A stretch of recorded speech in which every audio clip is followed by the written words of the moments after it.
Assalamu alaikum wa rahmatullahi wa barakatuh, mes frères et sœurs. Nous nous retrouvons pour la suite du livre Les premières femmes de l'islam, tome 2, As-Sahabiyat, de Abu Usama et Malik Adif, avec donc le chapitre concernant les épouses du prophète sallallahu alayhi wa sallam, et donc le chapitre de Zaynab bint Khuzayma, radiallahu anha.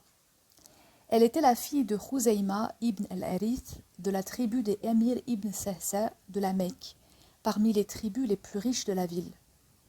Elle est née un certain nombre d'années avant les débuts de l'islam, époque où on n'avait guère de considération pour les filles et où il n'était pas rare de les tuer à leur naissance pour éviter qu'elles ne deviennent une charge pour leur famille. Grâce à Allah, sa famille était noble et riche, ce qui lui évita sans doute ce funeste destin. En grandissant, elle fut à même de constater combien la société dans laquelle elle vivait était corrompue et injuste, en particulier avec les plus faibles. C'est ainsi qu'elle vit un jour, dans une ruelle de la Mecque, un dignitaire qui battait à mort un de ses esclaves qui avait osé prendre un peu de nourriture sans son autorisation après une dure journée de travail. À force d'être frappé, le pauvre n'avait même plus la force de crier. Elle fut révoltée par ses agissements. C'est ainsi que, lorsque le prophète sallallahu alayhi wa sallam commença à faire connaître le message de l'islam qui apportait des réponses précisément à ces situations, Zaynab y souscrit tout naturellement.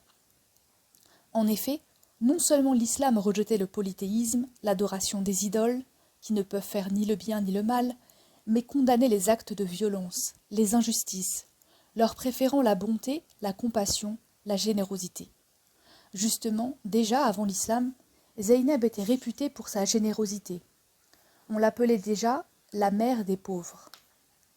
Elle fut mariée avec un cousin de Mohammed, Ubayda ibn al-Harith ibn al-Muttalib, et ensemble, ils embrassèrent l'islam. Ce fut bientôt pour eux le début d'une période difficile. Ils eurent à connaître les persécutions des Quraysh et se retrouvèrent avec tous les membres du clan de l'envoyé d'Allah, sallallahu alayhi wa sallam, exilés dans une vallée désertique à quelque distance de la Mecque où nul n'avait le droit de les secourir.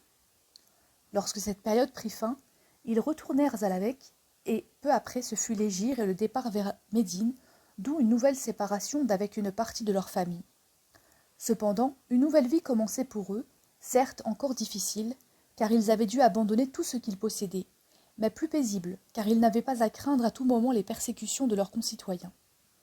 La sincérité totalement désintéressée de tous ces gens était remarquable, et leur foi en Allah leur suffisait pour faire face à leurs difficultés. Il est vrai que la présence du prophète sallallahu alayhi wa sallam à leur côté était de nature à les soutenir en toutes circonstances. Ubayda fit partie des compagnons qui participèrent à la bataille de Badr. Selon certaines coutumes, les Quraysh désignèrent 3 hommes à eux, et le prophète sallallahu alayhi wa sallam de son côté désigna son oncle Hamza, son cousin Ali ibn Abu Talib et Ubayda ibn al-Harith pour les combattre. Son oncle Hamza et son cousin Ali vinrent à bout de leur adversaire sans être atteints.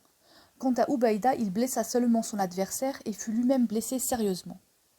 On le ramena à Médine, où son épouse Zaynab le soigna, avec tout le dévouement d'une épouse aimante. Le prophète sallallahu alayhi wa sallam et les compagnons, radiallahu anhum, vinrent plusieurs fois lui rendre visite. Malgré ses bons soins, Ubayda ne survécut pas à ses blessures et Zaynab se retrouva veuve. Elle le pleura beaucoup, mais en bonne musulmane, elle accepta le décret d'Allah avec patience, priant pour que Allah accepte le sacrifice de son époux. Il faut rappeler qu'il était habituel chez les premiers musulmans de ne pas laisser les femmes devenues veuves et sans soutien affronter seules les épreuves de la vie. C'est ainsi que, après le délai normal d'attente, qui permet de s'assurer qu'elle ne porte pas d'enfant de son défunt mari, le prophète sallallahu alayhi wa sallam demanda à Zaynab si elle voulait bien l'épouser. Encore sous l'effet de sa peine, Zaynab accepta avec pudeur et aussi avec reconnaissance. Chacune de ces femmes, lorsqu'elles étaient demandées en mariage par l'envoyé d'Allah, sallallahu alayhi wa sallam, était honorée d'avoir été distinguée par lui et de devenir l'une des mères des croyants. C'est en l'an 3 de l'Hégire qu'elle entra dans la maison du prophète, sallallahu alayhi wa sallam, et y retrouva des compagnes qui lui firent un accueil fraternel. Sa dot s'éleva à 400 dirhams. On nous rapporte qu'elle était paisible, de compagnie agréable, et qu'elle aimait venir en aide à qui avait besoin. Elle continua d'ailleurs ses actes de générosité et son surnom de mère des pauvres lui est resté. Malheureusement, sa santé s'altéra. Elle tomba malade et mourut seulement après 8 mois de mariage avec l'envoyé d'Allah, sallallahu alayhi wa sallam. Il l'assista jusqu'à son dernier soupir et dirigea lui-même la prière funéraire et la conduisit au cimetière de Baqi à Médine, où elle fut enterrée près de l'endroit où avait été enterrée quelque temps auparavant l'une des filles du prophète, sallallahu alayhi wa sallam. Que Allah soit satisfait de Zaynab, mère des croyants. Dans le prochain chapitre, Inch'Allah, nous verrons l'histoire de Salama bint Umayya. Wassalamu alaykum wa rahmatullahi wa barakatuh.